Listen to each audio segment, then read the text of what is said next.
Welcome to engineering excellence classes. मैं कुबेर बिस्ट।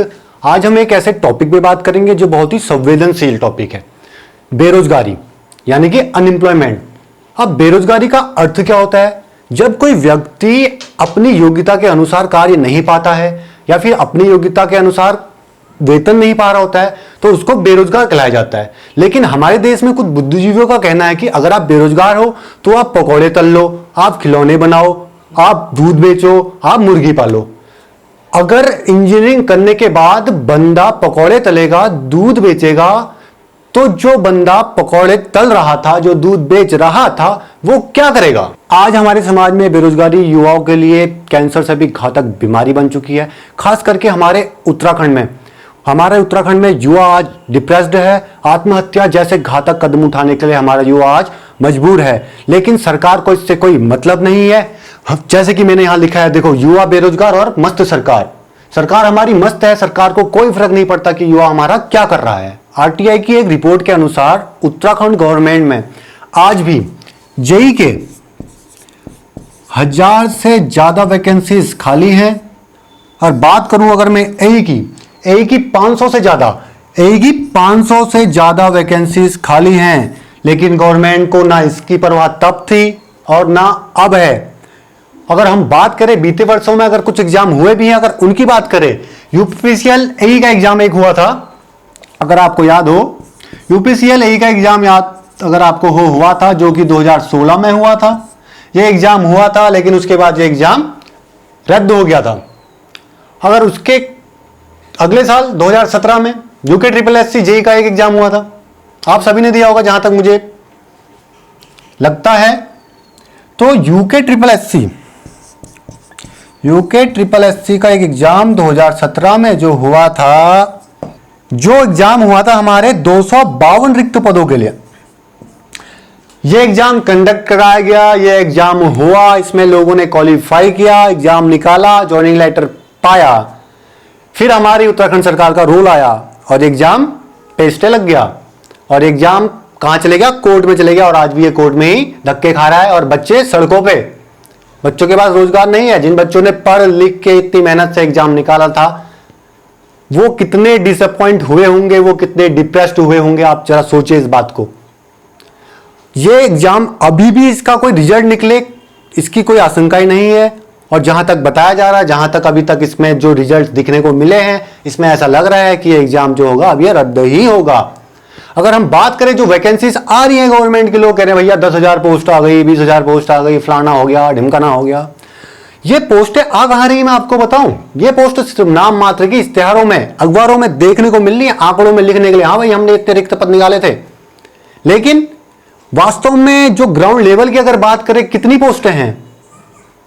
कोई पोस्टें नहीं है। अगर गिनी चुनी 4 पोस्टें आ भी रही तो वो पोस्टें किसी कारण कैंसिल हो जाती हैं, कभी स्टे लग जाता है। अभी आपने वनरोगा का एग्जांपल अगर मैं दूं आपको, वनरोगा सुना होगा, वहां पढ़े लिखे भाई साहबों को बिठाया है और वो क्या कर रहे हैं? 10 गुना ज्यादा पोस्टें निकाल दे रहे हैं। फिर कह रहे हैं हमसे गलती से ये पोस्टें निकल गई थी, और जबकि उसमें लोगों ने एग्जाम फॉर्म फिल कर लिया, उसके बाद भी ये गलतियां हो रही हैं। क्या इसको गलती कहोगे आप? ये गलती नजर आती है आपको? ये कहीं ना कहीं गड़बड़ घोटाला है। समझ में आ रहा है? दया कुछ गड़बड़ है कहते हैं ना, देखो वही गड़बड़ यहां चल रही है। गवर्नमेंट ने आजकल एक नया जुमला सीख रखा है, जो वो हम सभी को चिपका रही है। वो जुमला है आत्मनिर्भर बनो। क्या है वो जुमला? आत्मनिर्भर बनो वो जुमला है।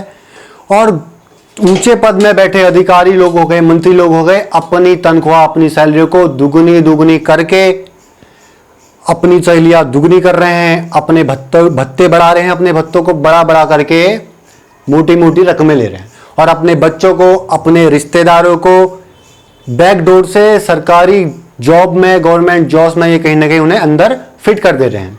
और हमसे क्या कहा जा रहा है? आत्मनिर्भर बनो, आत्मनिर्भर बनो। ये एक हमारे लिए क्या दूरभाग्य की बात है।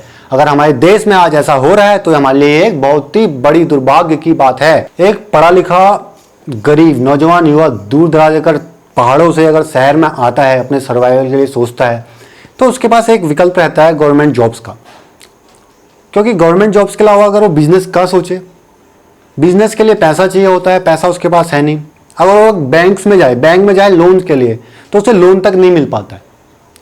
और गवर्नमेंट ने आत्मनिर्भर बनो वाले जो ये इनका कॉन्सेप्ट है, इसके ऊपर बहुत सारे योजनाएं तो चलाई हैं, लेकिन ये कॉन्सेप्ट कहीं ना कहीं ग्राउंड लेवल में फुलफिल नहीं हो पाता है।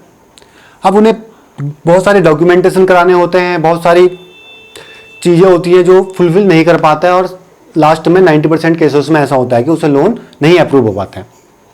उसके बाद अगर हम अनदर ऑप्शंस की बात करें, एक अगर विकल्प की, अगर उसके बाद जो दूसरा रह जाता है वो रहता है उसके पास प्राइवेट कंपनीज में जॉब का। एक अच्छी प्राइवेट कंपनी में जॉब करने के लिए आपको एक चीज़ की ज़रूरत रहती है। अगर आप कितने भी पढ़े लिखे हो, अगर आपके पास वो चीज़ नहीं है तो आप जॉब नहीं पा सकते। वो चीज़ है सिर्फ एक सोर्स, जिसे जुगाड़ कहा जाता है। अगर आपके पास ये सोर्स नहीं है, जुगाड़ नहीं है कंपनी के अंदर जाने के लिए, तो आप वो कंपनी में जॉब नहीं पा सकते हो। अब थक हार के ये युवा क्या करता है कि एक छोटे तबके की कंपनी में 5-10 हज़ार की सैलरी पे जॉब करने को तैयार हो जाता है, क्योंकि इससे तो सर्वाइवल करना है, इससे तो रहना है।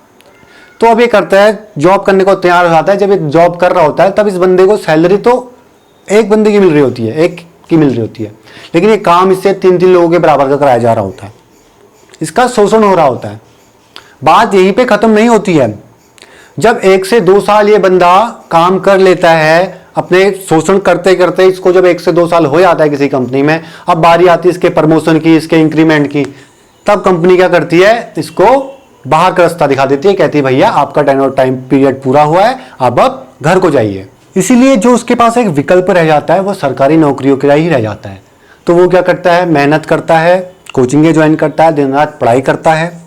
लेकिन जब से ये गवर्नमेंट जॉब्स आनी बंद हो गई, वैकेंसीज बंद हो गई हैं, जॉब्स में धांधलेबाजी चल रही है, तो वो कहीं ना कहीं डिसअपॉइंट हो जाता है और वो डिप्रेस हो जाता है, डिप्रेशन में चले जाता है, और यहाँ तक कि वो सुसाइड जैसे कदम उठाने के लिए मजबूर हो जाता है। 2019-20 की एक मौतों का आंकड़ा अगर देखा जाए, जितनी भी मौतें हुई हैं उसमें अधिकतम मौतें सुसाइड से हुई हैं, सुसाइड किया है लोगों ने।